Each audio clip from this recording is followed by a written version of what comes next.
Президент Садыр Жапаровдун Бахрейн Королу Хамад бин Халифа менен Расмий жолугушуу Аземи болду.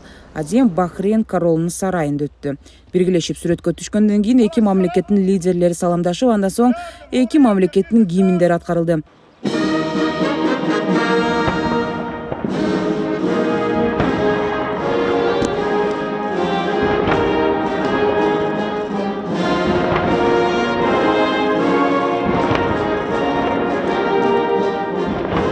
Президент Садыр Жапаровдун расмий сапардын урматына 21 замбирек залп атылды.